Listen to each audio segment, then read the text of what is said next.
जिनके पीउ माउ जे ख़र्च जी परवाह हूंदी आहे न, उहे इंसान को SSP थी वियो, को DIG थी वियो, को डॉक्टर थी वियो, को कैप्टन थी वियो, को इंजीनियर थी वियो, को मुख्तियाकार थी वियो, माशाअल्लाह वॾा इदारनि में पहुची विया। जिनके पंहिंजे वॾनि जे ख़र्च जी परवाह हूंदी आहे, एहसासु हूंदो आहे। ऐं जिनके वॾनि जे ख़र्च जी परवाह न, एहसासु न, उनखे वक़्तु ॾाढो सम्झाईंदो।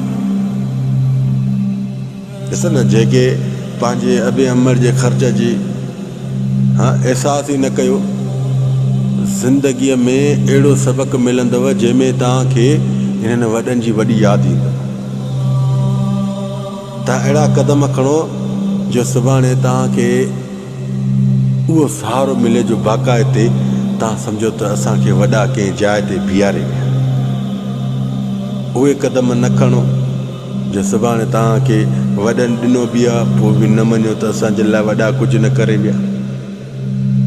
बाबा हो वीचारा छा कंदा, हो पंहिंजे कमनि में मसरूफ़ आहिनि, तव्हां पंहिंजी हराम पाई में मसरूफ़ आहियो, हो तव्हांखे ॾिसनि त कोन था।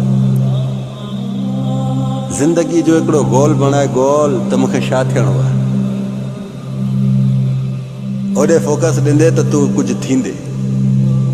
जीअं न त यादि रखजांइ, हिकिड़ो मां हुनजो नालो नथो खणां, हुनजी बि अलाह इज़त रखी, अलाह इज़त बख़्शे ॾे।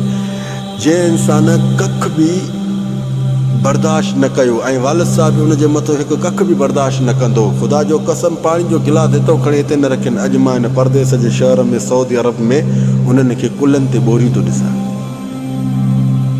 कुलनि ते ॿोरी थो ॾिसां। बाक़ाइदे हाई लेवल जा अमीर करोड़पति हुया, गाॾियुनि तां पेर लहंदो न, गाॾियुनि ते ई पेर चढ़ंदो। वक़्तु पलटण में देरि न थींदी अथव। जेकॾहिं हिन बुरे वक़्त खां बचणु चाहियो था न, त सभ खां पहिरियों पंहिंजो पाण खे संभालियो। जिन हराम पाई में आयो सो पाण खे मोटायो, सिधे रस्ते ते हलो, तालीम ॾे फोकस ॾियो। कुझु थियो हिन हुनजी मोहताजी खां बचंदो, हिन हुनजी ज़िलत ज़लालत खां बचंदो। हिन महिल तव्हांखे ॾिसो न, वॾा खाराइनि था, वॾनि जो ख़र्चु हलेव थो, तव्हांखे का ॻाल्हि सम्झ में नथी अचे। वक़्तु अहिड़ो रुआरींदो अथव, अहिड़ो रुआरींदो अथव जो पंहिंजा इहे ॾिसो, जिते पंहिंजा अथव न हिन महिल, जिन खे तव्हां पंहिंजो चवंदा आहियो, रिश्तेदार अज़ीज़, इहे तव्हां खां मथे हूंदा, तव्हां हिन खां हेठि हूंदो।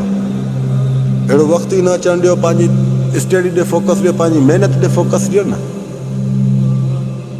अलाह तव्हांखे सम्झ ॾींदो रब्बुल आलमीन।